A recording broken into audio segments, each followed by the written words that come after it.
This is Democracy Now!, democracynow.org. War, Peace, and the Presidency, Breaking with Convention. I'm Amy Goodman with Juan Gonzalez. Well, in addition to the protests on the streets, dozens of delegates with the Uncommitted movement are also in Chicago as they continue to pressure Kamala Harris to halt U.S. military support for Israel's war on Gaza. The delegates represent states where some 700,000 people cast uncommitted votes during primary elections to protest the Democrats' pro-Israel policies. For the first time ever, the DNC is hosting a panel on Palestinian human rights.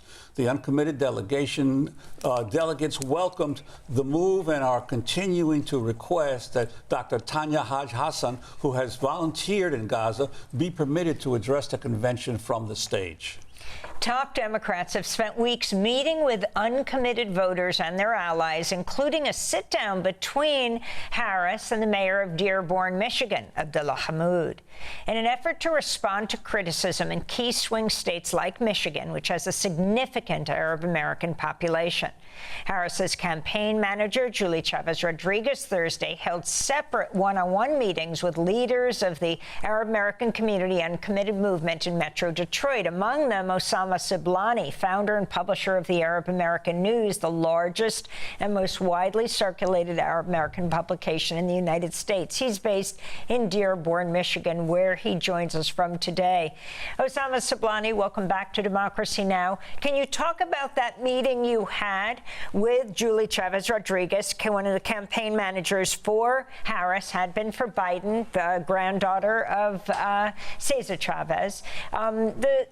What you had to say to her and how you feel the Harris-Walz campaign is responding to your concerns. Well, first of all, good morning, Amy, and thank you for having me on your program again. Yes, this is not the first time I met with Julie. Actually, I did meet with her in January of this year when she was managing the campaign of President Biden. And we met in my office for 2.5 hours, and we've had a good discussion, and it was frank.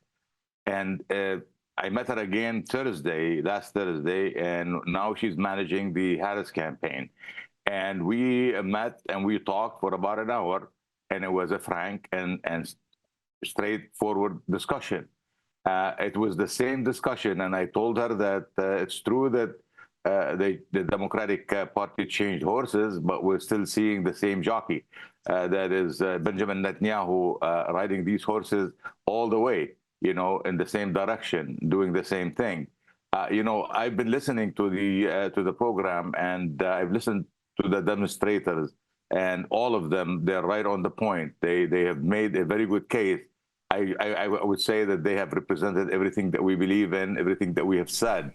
Between January and between Thursday, we have met several times, senior leaders from the White House, emissaries from the president's office, from the White House, and from the Secretary of State, and nothing has happened. Nothing. More killing. Actually, when I met with Julie in January, it was like the killing today 3 times as much. So nothing has happened. Is more killing, more destruction, and the genocide is going on without any reprisal, without any kind of steps to take care from here, from the United States, the most powerful country on the face of this earth, the one that can really stop the killing, not doing anything. And Osama Siblani, what are the first Biden and now Harris people telling you behind closed doors versus what they're saying to the public? They are not really saying any much. I mean, they listen to us, they shake their head, and we think that something can happen, and the times go, times passes, and all what we see is more killing. There are no promises. They say that Harris is different, they're from different generations, but we have not seen anything from Harris. We've been listening, we're good listeners, but so far we have not listened to anything that changes policy. She said that she is never going to consider an arm embargo. What about if they kill more people? What are you going to do? You're going to continue to give them more bombs to kill more people? There are no leadership in this country. I am sorry. If they think that they can give us a lip service and then on November 5, go and vote for them because the choices are very bad, the other choice, they are wrong. Because there is another choice that we can sit home, and this is what most of the people are going to be doing, sitting home and not going out to vote. Is that the right thing to do? Of course not. But what choices do we have? You tell me. So, Osama Siblani, I wanted to ask you about this unprecedented moment where for the first time, the Democratic National Convention today, before the actual convention opens, in one of the side meetings, will be hosting a discussion that includes Leila El-Abed, who is one of the founders of the Uncommitted movement, the sister of the only Palestinian-American Congresswoman, Rashida Tlaib, and others at the McCormick Center around the issue of Palestinian human rights. Do you think that this is an accomplishment? Well, every time that we stand and speak about the Palestinian issue and the massacres that's happening in Gaza, it is important. And I think that this is an important step. However, what changes this is going to make?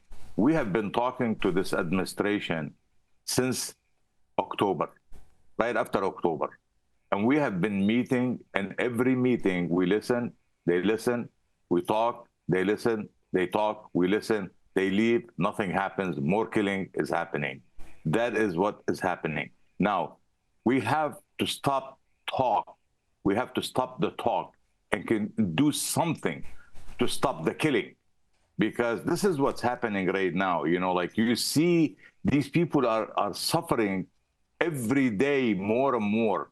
And we keep talking and nothing is happening. And I don't understand why we're not able to stop it.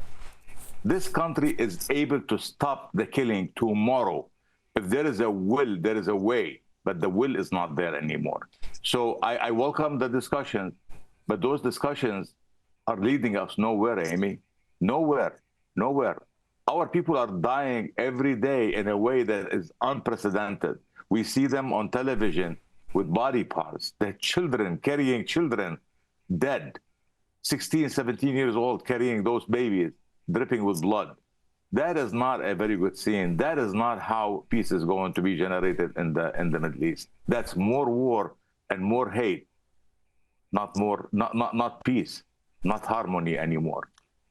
So something has to be done to stop Benjamin Netanyahu's appetite for killing. I'm wondering if you're heartened, at least in terms of the change in attitude among many Americans. We've seen the votes, the uncommitted votes in the primary, and even here in Illinois, by my calculations, 50,000 people voted in the presidential primary just in Chicago, but did not vote for president because they didn't have an alternative or uncommitted slate here, but their votes were not counted. So there's at least 50,000 people right here in Chicago who opposed President Biden, and about 100,000 in Illinois. Wondering your sense of how the change in public opinion in the United States in terms of Israel's continued occupation of Palestinian land. I'm very appreciative, in fact, to the to the change in opinion, especially among the young people, and that is due to being informed through social media, unfortunately not mainstream media, of what has been happening in Gaza and around the world. And I believe that the change is coming in America. I really do. I mean, I look at the demonstrations and the encampments in the universities, all the universities, especially the Ivy League, and we see those are the potential leaders in America. And I believe that in the next maybe decade or 2 decades, things will change in America. But we have to be patient. We have to be persistent. We have to continue to tell the truth. Once the American people know what is happening, they will make the right decision. That's what happened in 1968. Actually, the history repeats itself when they were demonstrating against the Vietnam War, and people prevailed, and they changed, policy. And today, the same thing is happening. America is waking up. The American people are waking up to the fact that there is a crime being committed against civilians in Palestine, and there is a situation there that has been brewing for 76 years, and it is time to end. And therefore, they're going to be aware of it, and they will change it. It's going to take time. Change in America is coming. I believe in the new generation. I believe in what you guys are doing at Democracy Now! And others. And I think that this is changing opinion. And in fact, I see the change coming maybe in the next decade or 2 decades at most. Osama Siblani, I want to thank you for being with us, founder and publisher of the Arab American News, largest, most widely circulated Arab American publication in the United States, speaking to us from Dearborn, Michigan. Harris's campaign manager, Julie Chavez Rodriguez, met with him for the second time last week.